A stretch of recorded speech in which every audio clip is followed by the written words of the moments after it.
لا شيء سواه يهذبنا. هذا القرآن هو الهادي لأوائلنا وأواخرنا، يدعو للعلم وللعمل، لا شيء سواه يهذبنا. كتاب الله لا شيء سواه يهذبنا. الحمدللہ والصلاة والسلام علی رسول اللہ وعلی آلہ واصحابہ اجمعین، اما بعد، اعوذ باللہ من الشیطان الرجیم، بسم اللہ الرحمن الرحیم، رب اشرح لی صدری ویسر لی امری واحلل عقدۃ من لسانی یفقہوا قولی۔ عربک گرامر کلاس میں آپ کا خیر مقدم ہے۔ پچھلے لیکچر میں ہم لوگوں نے جملہ فعلیہ اسٹارٹ کر دیا تھا، اور جملہ فعلیہ کی تعریف آپ بخوبی اس سے واقف ہیں کہ ایسا جملہ جس کی شروعات فعل سے ہو وہ جملہ فعلیہ کہلاتا ہے۔ دوسری چیز ہم نے سیکھی تھی کہ جملہ فعلیہ کے دو جز تھے، منیمم دو چیزیں اس کے اندر ضرور پائی جائیں گی، ایک تو فعل اور دوسرا اس فعل کو کرنے والا یعنی کہ فاعل۔ ایک بات اور ذہن نشین کر لے کہ فاعل ہمیشہ حالت رفع میں ہوتا ہے، اس کو کہیں نوٹ کر لیں، یہ بہت امپورٹنٹ چیز ہے کہ فعل کا جو فاعل ہوگا وہ ہمیشہ حالت رفع میں ہوگا۔ اور ایک چیز ہم لوگوں نے یہ دیکھی تھی کہ جو فعل تھا وہ اسی کے اندر جو اس کا فاعل تھا، جیسے ذہب وہ گیا، تو اس کے اندر وہ جو فاعل ہے یہ ضمیر کی صورت میں اس میں چھپا ہوا، تو اس کو ہم لوگ کہہ رہے تھے ضمیر مستتر، ٹھیک ہے نا۔ تو اب یہ چھپا ہوا ضمیر کون سی تھی؟ کیونکہ یہ معلوم ہے فاعل حالت رفع میں ہوتا ہے، تو رفع والی ضمیر ہوا اس کے اندر چھپی ہوئی مانی جائے گی۔ کل ہم لوگوں نے یہ بھی پڑھا تھا۔ اس کے علاوہ ہم لوگوں نے تین ڈائی دیکھی تھی، ایک فعلہ کی ڈائی تھی، ایک فعیلہ کی ڈائی تھی، اور ایک فعولہ کی ڈائی تھی۔ اس سے ہمیں یہ سمجھ میں آیا تھا کہ جو تین حرفی ماضی کے جو صیغے ہوتے ہیں ان کے اندر فا کلمہ اور لام کلمہ ہمیشہ مفتوح ہوتا ہے، یعنی کہ ہمیشہ زبر والا ہوتا ہے، اور عین کلمے پر حرکات چینج ہوتی رہتی ہیں۔ وہ ہمیں پتہ کیسے لگیں گی؟ وہ ہم کو لغت کے ذریعے سے پتہ لگیں گی، ڈکشنری میں ہم جو ہے دیکھیں گے تو ہمیں یہ چیز کلیئر ہو جائے گی کہ یہ فعلہ کے وزن پر ہے، یہ فعیلہ کے وزن پر ہے، یا یہ فعولہ کے وزن پر ہے۔ آج انشاءاللہ ہم لوگ اپنے سبق کو آگے بڑھاتے ہیں، اور ہمارا سبق آج کا رہے گا کہ آج ہم انشاءاللہ پریکٹس کریں گے کہ جب ہمارا جو فاعل ہے وہ ظاہر ہو جائے، یعنی کہ اسم کی صورت میں ظاہر ہو جائے، ضمیر کی صورت میں نہ رہے۔ جیسے میرے پاس اگر ورڈ ہے وہ داخل ہوا، تو اس کی عربی کیا بنے گی؟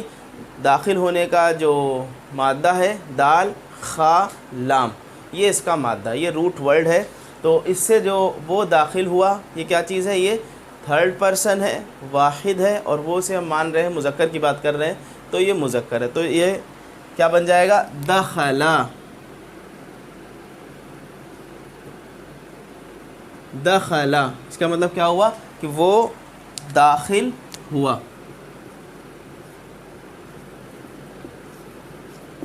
وہ داخل ہوا۔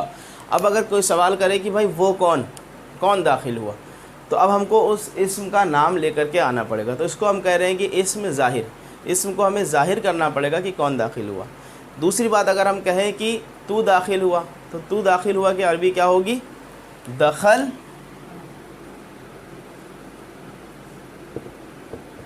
دخلتا، ماشاءاللہ، دخلتا یعنی کہ تو داخل ہوا۔ مذکر سے اگر خطاب کر رہے ہیں کہ تو داخل ہوا، تو داخل ہوا۔ اچھا، جب ہم کہیں گے دخلتا کہ تو داخل ہوا، تب یہ سوال نہیں آئے گا کہ بھائی کون داخل ہوا، تب تو واضح ہے کہ تو داخل ہوا، ہم تجھ سے خطاب کر رہے ہیں۔ اس طرح ہم کہیں گے تم سب داخل ہوئے، تو بھی سوال یہ سب پیدا نہیں ہوگا۔ کیوں؟ کیونکہ اس وقت جو ہمارا جس سے ہم خطاب کر رہے ہوں گے، جو ہمارا مخاطب ہوگا وہ حاضر ہوگا، ٹھیک ہے نا۔ اسی طرح سے اگر ہم کہیں کہ میں داخل ہوا، میں داخل ہوا کی عربی کیا بنے گی؟ دخلتو، دخلتو، میں داخل ہوا۔ تو اب بھی یہ سوال پیدا نہیں ہوگا کہ کون داخل ہوا، میں نے واضح کر دیا کہ میں داخل ہوا، تو یہ سوال نہیں بنے گا۔ یہ سوال صرف کب بنے گا؟ جب غائب کے صیغے استعمال کرے جائیں گے۔ غائب کے صیغے ہم لوگ تھرڈ پرسن کے نام سے جانتے تھے، یعنی کہ جو سوال پیدا ہوگا کون ظاہر ہوا، جہاں پر ہمیں اسم ظاہر کرنے کی ضرورت پڑے گی، وہ کس صیغے میں ہوں گے؟ وہ تھرڈ پرسن کے صیغے میں استعمال ہوگی۔ کلیئر؟ جیسے اس کی عربی لکھ دے، اس کا ترجمہ داخل تو، میں داخل ہوا، میں داخل ہوا. تو یہ بات سمجھ میں آ رہی ہے نا کہ اگر مخاطب کے صیغے یا متکلم کے صیغے اس میں ہم کو اسم کی ظاہر کرنے کی ضرورت نہیں, وہ آٹومیٹیکلی ظاہر ہے. جیسے ہم نے کہا کہ تو داخل ہوا, بات کلیئر کہ ہم جس سے خطاب کر رہے ہیں اس کو ہم نے کہہ دیا کہ تم داخل ہوئے, آپ داخل ہوئے, تم دونوں داخل ہوئے, یہاں سے بھی بات کلیئر ہے, تم سب داخل ہوئے, کلیئر ہو, تم مؤنث داخل ہوئے, یہ بھی کلیئر ہے بات, تم دو مؤنث داخل ہوئے, یہ بھی بات کلیئر ہے, تم سب مؤنث داخل ہوئے. یعنی کہ حاضر کے صیغے میں یہ سوال نہیں پیدا اٹھے گا کہ کون داخل ہوا. اسی طرح سے متکلم کا بھی صیغہ ہے میں داخل ہوا یا ہم داخل ہوئے, دخل تو دخل نہ. تو یہ جو سوال اٹھے گا کہ کون داخل ہوا یہ صرف غائب کے صیغوں میں اٹھے گا. یعنی کہ غائب کے جو 6 صیغے تھے دخل, دخلا, دخلو, دخلت, دخلتا, دخلنا, ان 6 صیغے میں سوال اٹھے گا کہ اگر ہم کہیں گے کہ وہ دونوں داخل ہوئے تو وہ دونوں کون دونوں, تو ہم کو وہ ظاہر کرنا پڑے گا. بات سمجھ میں آ رہی ہے نا. تو اب یہاں پر ہمیں یہ بتانا ہے کہ اب ہم اسم کو ظاہر کرنا چاہ رہے ہیں. اب ہم مثال کے طور پر کہہ دیتے ہیں کہ زید داخل ہوا. اب میرا جملہ ہے زید داخل ہوا, یعنی کہ اب ہم نے اس اسم کو ظاہر کر دیا. ابھی تو ہم جس کو کہہ رہے تھے کہ وہ داخل ہوا تو سوال آیا کہ کون داخل ہوا, تو اس کون کا آنسر مل گیا کہ زید داخل ہوا. اب اس طرح کے جملے میں ہمیں کیسے ترجمہ کرنا ہے, تو ایک چیز کا دھیان رکھنا ہے کہ جب بھی اسم ظاہر ہوگا تو ہم کو جو فعل کا صیغہ استعمال کرنا ہوگا وہ واحد کا صیغہ لائیں گے. بات کلیئر, واحد کا صیغہ لائیں گے, خواہ ہمارا داخل ہونے والا اسم, میرا مطلب خواہ ہمارا جو اسم ظاہر ہے وہ چاہے واحد ہو, چاہے مثنیٰ ہو, چاہے جمع ہو, ہر کیس میں ہم لائیں گے کیا, واحد کا صیغہ لے کر کے آئیں گے اور جنس کے اعتبار سے ہم مطابقت کریں گے. اگر داخل ہونے والا مذکر ہے تو مذکر کا صیغہ لائیں گے, داخل ہونے والی مؤنث ہے تو مؤنث کا صیغہ لائیں گے. اور یہ بات کلیئر ہے کہ 3rd پرسن کا ہی صیغہ لائیں گے.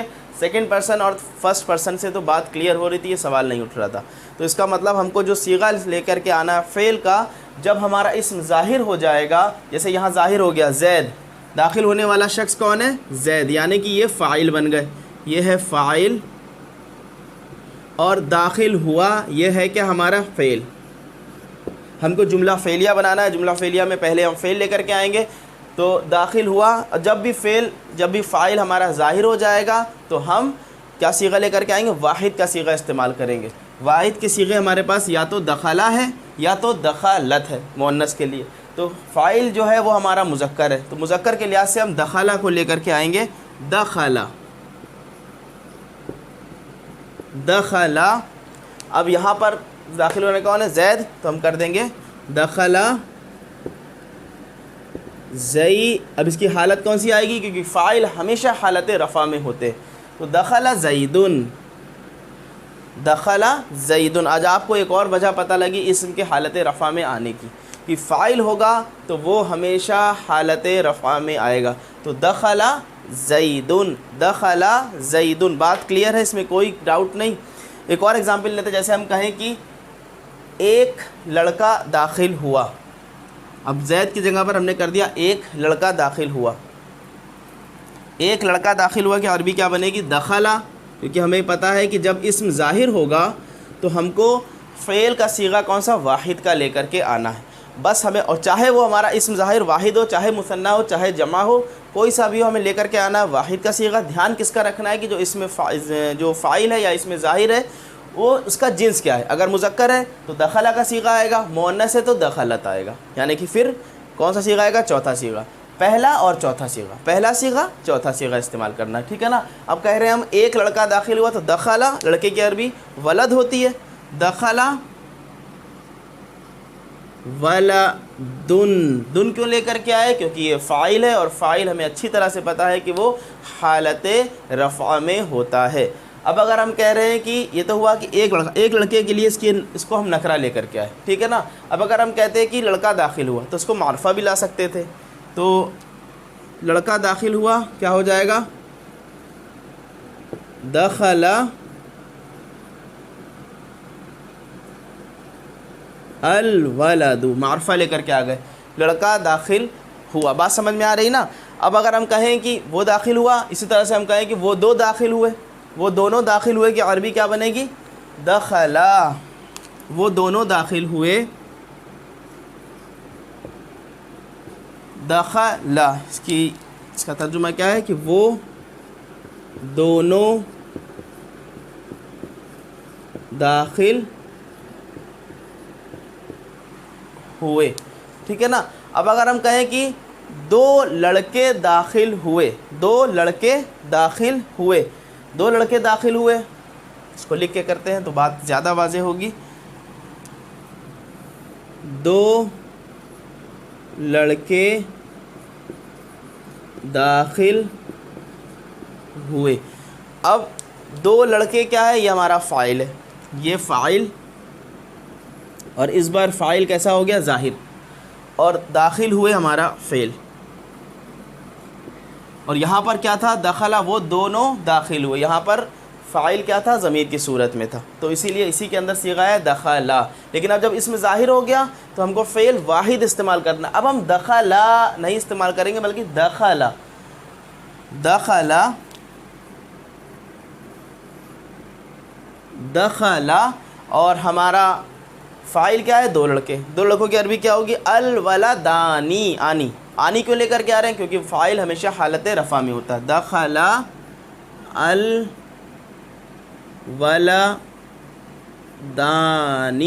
اور یہ ہو جائے گا حمزۃ الوصل، دخل الولدانی. تو اب یہ بات سمجھ میں آ رہی ہے نا؟ الولدانی آیا لیکن یہاں پر جو صیغہ ہے وہ واحد کا آیا ہے. اسی طرح سے اگر ہم کہیں گے کہ وہ سب داخل ہوئے تو کیا بنے گا عربی میں؟ جب ہمارا اسم ظاہر ہے جب ہمارا اسم ضمیر کی صورت میں تو دخلوا، اس کا مطلب کیا ہوا کہ وہ سب داخل ہوئے، وہ سب داخل ہوئے، دخلوا. لیکن اگر ہم کہیں گے کہ لڑکے داخل ہوئے، یعنی کہ اب ہمارا جمع کا صیغہ، لڑکے داخل ہوئے کو ہم کیا کہیں گے؟ اب دخلا، ابھی بھی واحد کا صیغہ لے کر کے آنا. اب لڑکے کیونکہ مذکر ہے تو دخلا پہلا صیغہ آئے گا. مؤنث ہوتے تو ہم چوتھا صیغہ لے کر کے دخلت لے کر کے آتے. تو اگر ہم کہہ رہے ہیں لڑکے داخل ہوئے،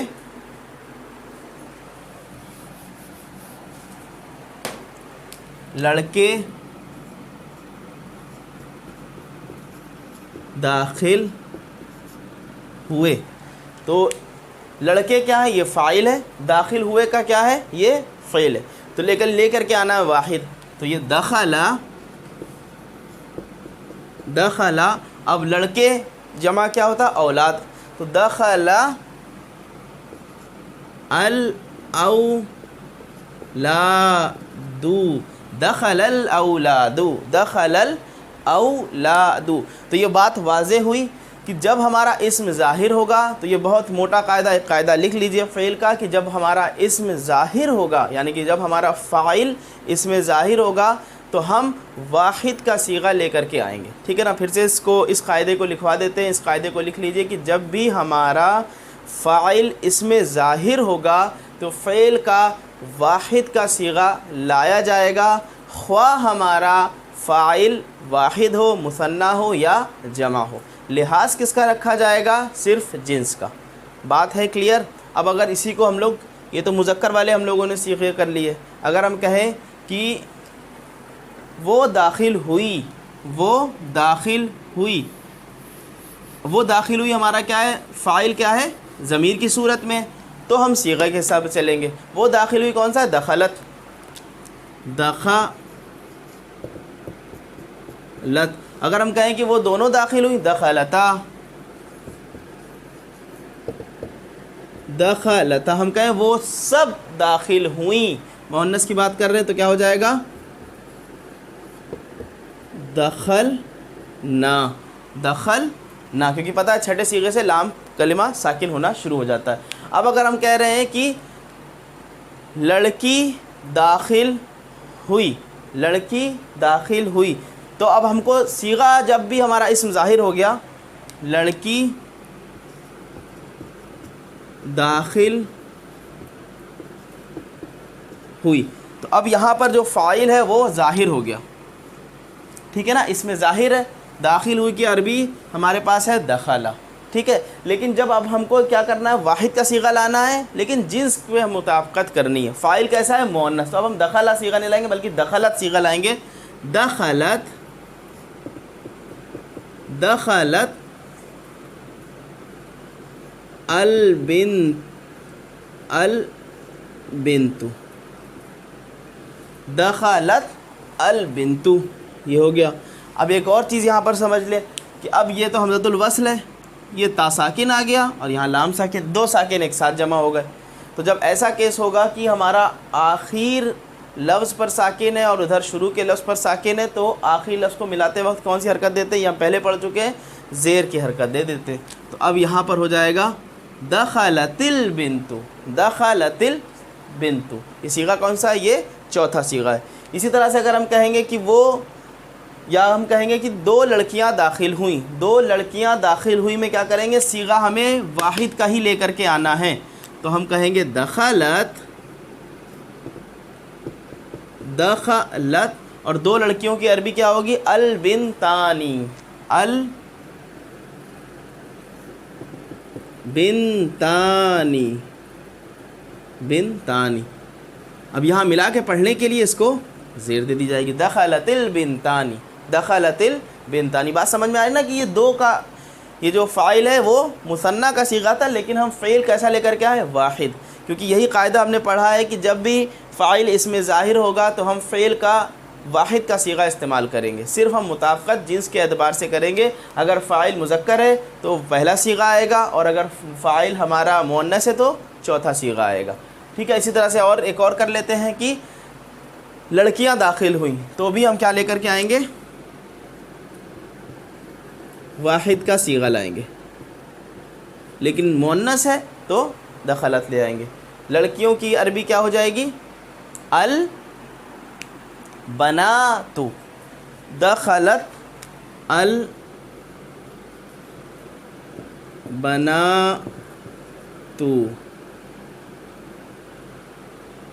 اب ملا کے پڑھنے کے لیے دخلت البنات۔ بات واضح ہوئی، میرے خیال سے سمجھ میں آ گئی ہوگی۔ پھر سے اس کو ریپیٹ کر لیں، کیونکہ بہت بہت بہت زیادہ امپورٹنٹ چیز ہے۔ کیا چیز ہے؟ کہ وہ جب بھی ہمارا فاعل اس میں ظاہر ہوگا تو ہم فعل کا واحد کا صیغہ استعمال کریں گے، اور فاعل کو دیکھیں گے، اگر وہ مذکر ہے تو پہلا صیغہ، اور اگر مؤنث ہے تو چوتھا صیغہ استعمال ہوگا۔ بات ایک دم کلیئر، کوئی اس میں کنفیوژن تو نہیں؟ اس چیز کو نوٹ کر لیجئے، پھر مزید ہم لوگ آگے پڑھتے ہیں قاعدہ نمبر 2۔ تو یہ ہم لوگوں نے قاعدہ نمبر 1 پڑھ لیا، بہت بہت بہت زیادہ امپورٹنٹ ہے یہ قاعدہ۔ کس کے لیے؟ جب ہم کو جملہ فعلیہ میں ہم کیا کرنا چاہ رہے ہیں کہ ہم جو فاعل ہے اس کو اسم ظاہر کے طور پر لے کر کے آ رہے ہیں، اور اگر وہ اسم ضمیر ہوگا تو وہ 14 صیغے چلیں گے، جیسے دخلا، دخلا، دخلو، دخلت، دخلتا، دخلنا، دخلتا، دخلتما، دخلتم، دخلتی، دخلتما، دخلتن، دخلتو، دخلنا، اگر ضمیر ہوتا۔ لیکن جب ظاہر ہو گیا تو پہلا اور چوتھا صیغے کی صرف بات ہوگی، باقی صیغوں سے مطلب نہیں ہے، چاہے فاعل ہمارا واحد ہو، چاہے مثنیٰ ہو، چاہے جمع۔ بات کلیئر؟ اور یہ بات پتہ ہے غائب کیوں استعمال کر رہے ہیں؟ کیونکہ غائب میں ہی ہمیں اس میں ظاہر لانا ہوگا، مخاطب اور متکلم میں تو فاعل کلیئر ہو رہا ہو، اس میں سوال نہیں اٹھے گا کہ کون داخل ہوا، ٹھیک ہے نا، کس نے کام کیا، یہ سوال نہیں پیدا ہوگا۔ اب قاعدہ نمبر 2، قاعدہ نمبر 2 بھی بڑا ہی کامن قاعدہ ہے، انشاءاللہ وہ آپ کو سمجھنے میں بالکل بھی دیر نہیں لگے گی، کیونکہ آپ وہ پہلے سمجھ چکے ہیں۔ وہ عاقل اور غیر عاقل کے تعلق سے۔ اچھا، عاقل مخلوق اور غیر عاقل مخلوق کون کون سی تھی؟ انسان، جن اور فرشتے۔ عربی گرامر والوں نے اس کو عاقل کی مخلوق میں رکھا تھا، انسان، جن اور فرشتے۔ تو قاعدہ میرے خیال سے آپ کے سمجھ میں آ گیا ہوگا ہم کیا بتانے والے۔ وہی قاعدہ جو ہم لوگوں نے صفت موصوف میں اپلائی کیا، وہی قاعدہ جو ہم لوگوں نے مبتدا خبر میں اپلائی کیا، وہی قاعدہ بار بار جو ہم لوگوں نے اسماء اشارہ میں استعمال کیا۔ کیا تھا کہ جب ہمارے پاس، اب فعل کے کیس میں کیا ہو جائے گا؟ جب ہمارا فاعل غیر عاقل کی جمع مکسر ہوگا، ٹھیک ہے نا، جب ہمارا فاعل غیر عاقل کی جمع مکسر ہوگا تو فعل کون سا استعمال کریں گے؟ بالکل صحیح، ماشاءاللہ، فعل کون سا استعمال ہوگا؟ واحد مؤنث۔ یہ قاعدہ نمبر 2 لکھ لیجئے، فعل کے تعلق سے بہت اہم قاعدہ ہے یہ بھی، کہ جب ہمارا فاعل غیر عاقل کی جمع مکسر ہوگا تو ہمارا فعل کون سا استعمال ہوگا؟ فعل ہمارا واحد مؤنث استعمال ہوگا۔ بات کلیئر، اس میں کوئی کنفیوژن، کوئی شک، کوئی شبہ تو نہیں ہے۔ جیسے ایک بار اور ریپیٹ کر دیتے ہیں انشاءاللہ، کہ جب ہمارا فاعل غیر عاقل کی جمع مکسر ہوگا تو ہم فعل واحد مؤنث لائیں گے۔ یہ وہی قاعدہ ہے جو ہم لوگ نے اسما میں 3-4 جگہ پر پڑھا تھا، بہت اہم قاعدہ، اس وقت بھی ہم نے کہا تھا، اور دیکھیے آج تک یہ قاعدہ استعمال ہو رہا ہے، ٹھیک ہے۔ اب اس کا ایک ایگزامپل سے سمجھیں گے تو بات بالکل واضح ہمارے ذہن میں بیٹھ جائے گی انشاءاللہ۔ جیسے ہمارے پاس ایک ایگزامپل اس کا دیکھ لیتے ہیں کہ ایک اونٹ بیٹھا، ٹھیک ہے نا۔ بیٹھنے کی عربی جیم لام سین مادے سے آتی ہے، تو اب ہم کیا لکھیں گے؟ جلسہ،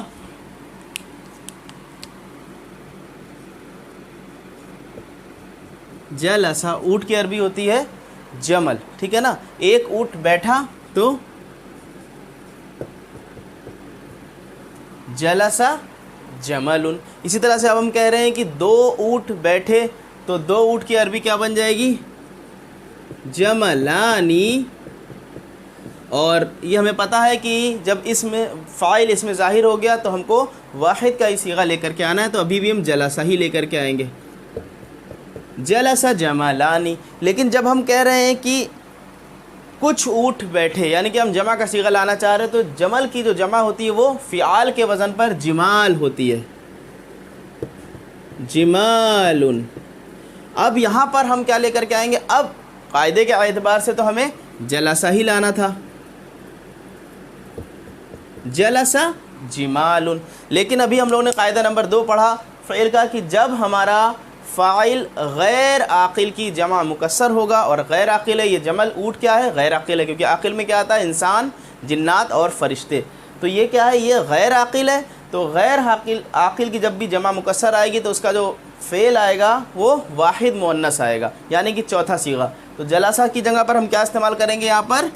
جلست۔ قاعدے کے اعتبار سے صحیح تھا، لیکن جب ہم لوگوں نے ابھی ایک ایکسیپشن والا پڑھا ہے تو اس لحاظ سے ہم یہاں پر جلست، جلست جمال، جلست جمال۔ بات کلیئر ہے؟ اب ایک ایگزامپل اس کا ہم لوگ قرآن سے دیکھ لیتے تو انشاءاللہ بات واضح ہو جائے گی۔ اور اچھا، دوسری چیز، پچھلے لیکچر میں ہم لوگوں نے جب بات کری تھی فعیلہ کی ڈائی کے بارے میں، تو ہا، با اور تو، یہ سب سے پہلے مادہ لکھا تھا، حبط، یہ فعیلہ کے ڈائی پر آتا، اس کا معنی ہم نے کہا تھا اس نے ضائع کیا، لیکن وہ بائی مسٹیک بول دیا تھا۔ صحیح چیز کیا ہے کہ وہ ضائع ہوا، اس کو کریکٹ کر لیجئے گا۔ حبط کا مطلب ہوتا ہے وہ ضائع ہوا، یعنی کہ وہ ایک مذکر ضائع ہوا۔ اس وقت ہم نے کہہ دیا تھا اس نے ضائع کیا، تو وہ چیز درست نہیں ہے، اس کو کریکٹ کر لیجئے گا۔ اسی طرح سے حبط، اب وہاں پر ہم نے کہا رہا تھا کہ ان دونوں ضائع کیا، بلکہ یہاں کیا ہو جائے گا؟ وہ دونوں ضائع ہوئے۔ حبطوا، وہ سب ضائع ہوئے۔ حبطت، وہ ضائع ہوئی، یعنی کہ ایک مؤنث کی بات کر رہے ہیں اب۔ حبطت، وہ دونوں ضائع ہوئیں۔ حبطنا، وہ سب ضائع ہوئیں۔ حبطت، تو ضائع ہوا۔ حبطتما، تم دونوں ضائع ہوئے۔ حبطتم، تم سب ضائع ہوئے۔ حبطتی، تو ضائع ہوئی۔ حبطتما، تم دونوں ضائع ہوئیں۔ حبطتن، تم سب ضائع ہوئیں۔ حبطت، میں ضائع ہوا۔ حبطنا، ہم ضائع ہوئے۔ تو وہاں اس وقت ہم نے اس نے کہہ دیا تھا کہ اس نے ضائع کیا، ان دونوں نے ضائع کیا، بلکہ وہ صحیح کیا ہے؟ حبطا، وہ ضائع ہوا۔ اس کو کریکٹ کر لیں، اور انشاءاللہ قرآن سے ایک ایگزامپل دیں گے تو یہ بات آپ کو بالکل دماغ میں بیٹھ جائے گی، اور پھر جو وہ مسٹیک تھی اس کے اوپر یہ چیز کور ہو جائے گی، پھر یہ چیز آپ کے ذہن میں بیٹھ جائے گی اور وہ دماغ سے انشاءاللہ نکل جائے گی۔ جیسے ہمارے پاس اگر اردو کا محاورہ ہے کہ ان کے اعمال، اچھا اب یہاں پر پھر اسم پر آ گئے، ان کے اعمال کیا ہے؟ یہ مرکب اضافی ہے۔ جیسے ہم کہہ رہے ہیں ان کے اعمال،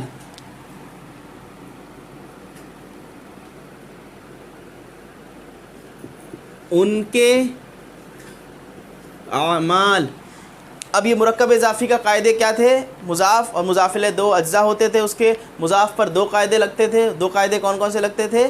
کہ ایک تو اس پر اعراب ہلکا کر دیا جاتا تھا، اور دوسرا قاعدہ کیا تھا کہ ہم اس پر الف لام کا داخلہ ممنوع تھا۔ تو یہاں پر مضاف کیا ہے؟ اعمال، اور اعمال عمل واحد ہے، اس کا جو جمع ہے وہ اعمال۔ تو اب ہم کیا کریں گے؟ تیر چلا کر کے پرانی باتیں سب یاد رکھنی ہے۔ اعمالو، الف لام بھی نہیں داخل کر سکتے اس پر، اعمال نہیں، بلکہ ہم نے اعراب ہلکا کیا، یعنی کہ تنوین ہٹا دی، اعمالو ہو گیا۔ اور ان کے لیے یہ مضاف الیہ ہے، مضاف الیہ ہمیں پتہ ہے حالت جر میں آتا ہے۔ یہاں پر ضمیر ہے، تو ضمیر ہم لوگوں نے 2 پڑھی تھی، ایک حالت رفع والی اور ایک حالت نصب اور جر والی۔ تو نصب اور جر والے کا چارٹ یاد رکھ لیے، ہو، ہما، ہم، ہا، ہما، ہننا، کا، کما، کم، کی، کما، کننا، یا اور نہ. تو یہاں پر کیا ہے غائب کا صیغہ ان کے لیے ہم آ جائے گا. تو یہ کیا ہوگا اعمالہم اعمالہم. اب اگر ہم کہہ رہے ہیں ان کے اعمال ضائع ہوئے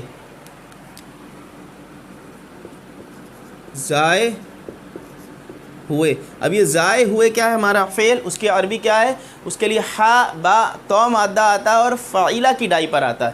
تو فعیلہ کی ڈائی جیسے سنی تو حبط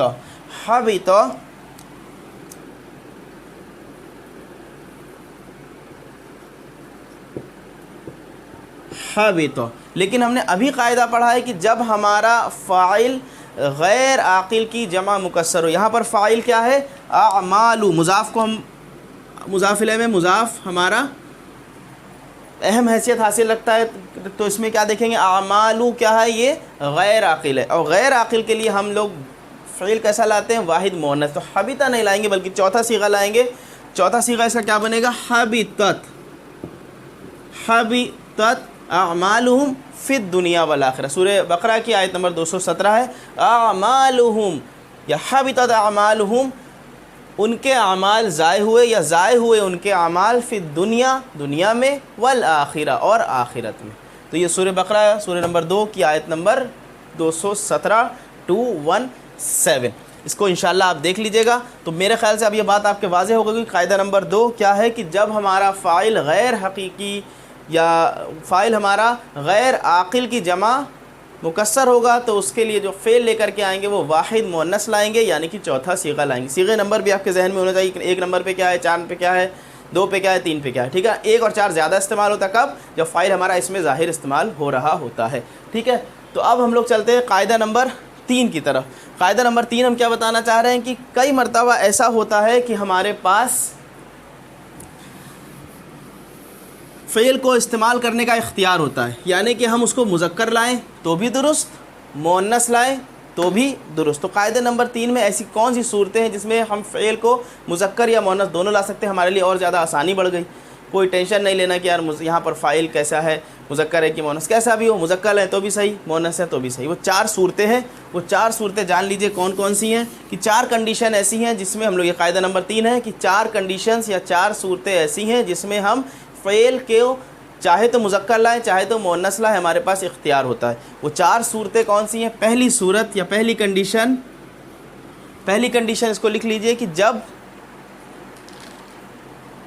فاعل عاقل کی جمع مکسر ہوگا, جب فاعل عاقل کی جمع مکسر ہوگا. ٹھیک ہے نا. ابھی ہم لوگوں نے کیا غیر عاقل کی بات کری, اب ہم کہہ رہے ہیں عاقل. جب فاعل عاقل کی جمع مکسر استعمال ہوگا. ٹھیک ہے نا. جب ہمارا فاعل عاقل ہو اور عاقل میں بھی اس کی جمع مکسر استعمال ہو رہی ہو, تو ایسے کیس میں کیا ہو جائے گا, ہمارے پاس اختیار رہے گا, ہم چاہے تو مذکر استعمال کریں فعل کو, چاہے تو مؤنث استعمال کریں. جیسے کہ اس کی مثال لے لیں, اگر ہم کہیں کہ ایک آدمی بیٹھا. ٹھیک ہے نا. تو بیٹھنے کی عربی جیم لام سین مادہ پہلی ڈائی سے فعلہ کی وزن پہ آتا ہے وہ, تو کیا ہو جائے گا جلسہ رجل. اب اگر ہم کہیں کہ 2 آدمی بیٹھے تو کیا ہو جائے گا جلسہ رجلانی. اسی طرح سے اب ہم کہیں کہ کچھ آدمی بیٹھے, تو اب ہم جب رجل کی جمع دیکھتے ہیں تو رجال ہوتی ہے, رجالن. تو اب ہم کیا لکھیں گے اس کو, جلسہ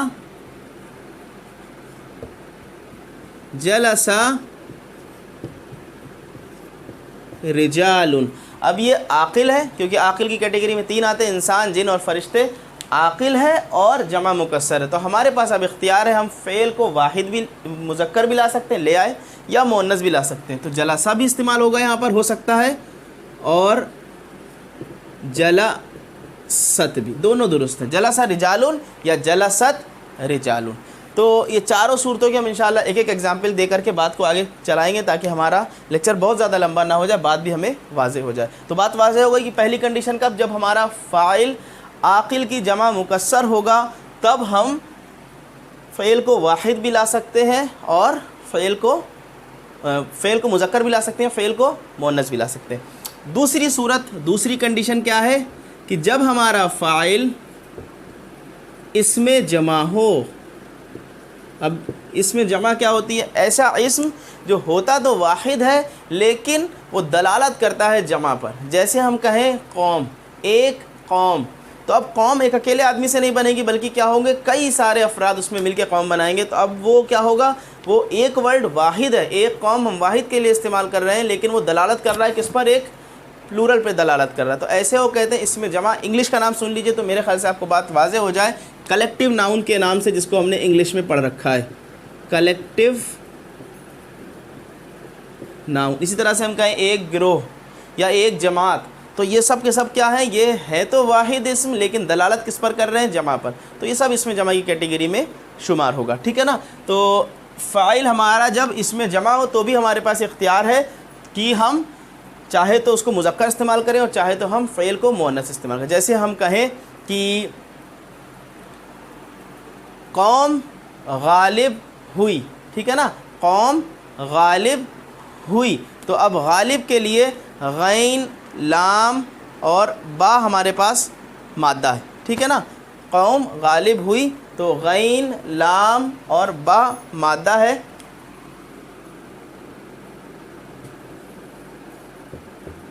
غلبہ اور قوم کیونکہ اس میں جمع ہے تو ہم غلبہ بھی لا سکتے ہیں، یعنی کہ پہلا صیغہ مذکر والا اور چوتھا صیغہ یعنی کہ مؤنث والا